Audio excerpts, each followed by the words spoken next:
Hello YouTube, thank you for stopping by. As always, please click like if you happen to enjoy this video, please click on subscribe, and if you would like to be notified when I publish future videos, just click on that bell-shaped notify button.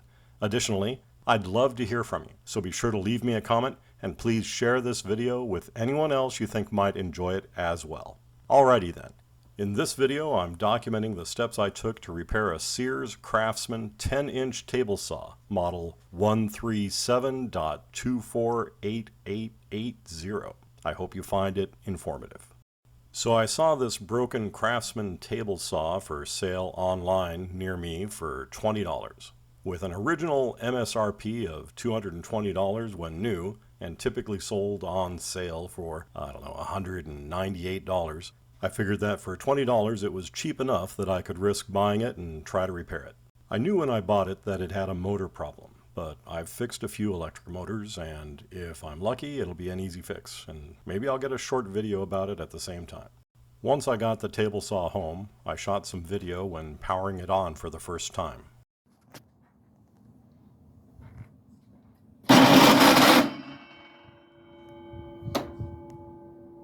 But if I turn the motor on, it pops the 20 amp circuit breaker for the outlet that the saw is plugged into.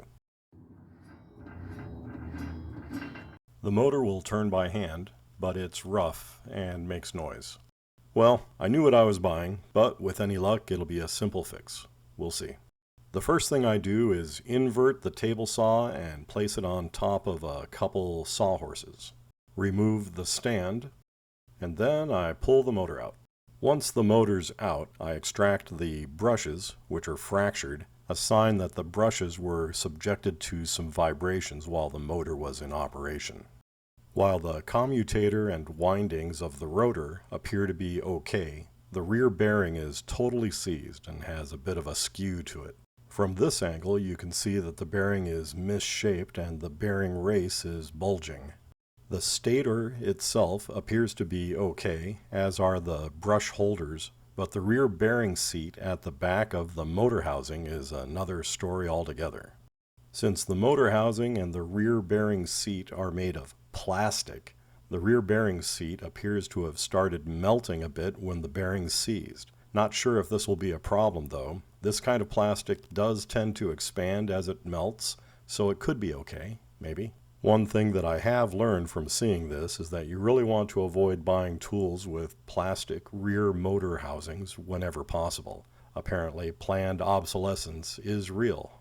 Okay, time to remove that bad bearing. I used my belt grinder to modify a small bearing puller to make the armatures a bit thinner, so that it could fit between the bad bearing and the commutator. But as luck would have it, the threaded rod wasn't long enough to really be of much help. So I used a pair of special wedges that are traditionally used to remove a drill chuck from a tapered spindle on a drill press. With the help of a vise and the wedge set, the bearing was coaxed off the shaft. No problem. The replacement bearing is a very common size and not very expensive. But a complete motor repair kit is also available online at a reasonable price. I used a shop press to get the replacement bearing mounted to the shaft. With the new bearing mounted in place, it's time to reassemble the motor. First comes the dust shield.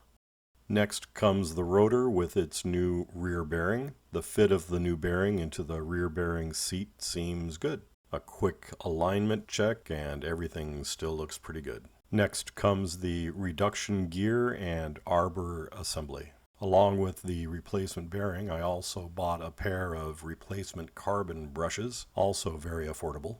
In go the brushes. Everything moves by hand smoothly. This is looking pretty good. Lastly, the cable strain relief gets popped back into place. Then the motor gets remounted into the frame of the table saw. And then the threaded rods of the adjustment linkages get a quick cleaning and brush down with some WD-40. Everything moves and adjusts as expected. The plastic sawdust chute is repositioned, and then the stand is reattached. Okay, time for a quick test.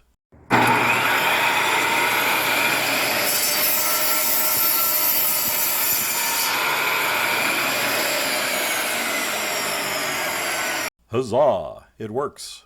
I mounted the dust collection bag and the other accessories. According to the internet, the MSRP of this saw was $220. So if you consider my total costs for the broken saw and the parts to fix it at less than $35, not a bad deal. And since I already have a table saw of my own, I'm going to give this one to my nephew. I think he'll be happy. Okay, I guess that's it for this video. Remember, please click like if you happened to enjoy this video. If you haven't done so already, I'd really appreciate it if you would please click on subscribe. And if you would like to be notified when I publish future videos, just click on that bell-shaped notify button. Additionally, I'd love to hear from you, so be sure to leave me a comment and please share this video with anyone you think might enjoy it as well. Bye for now.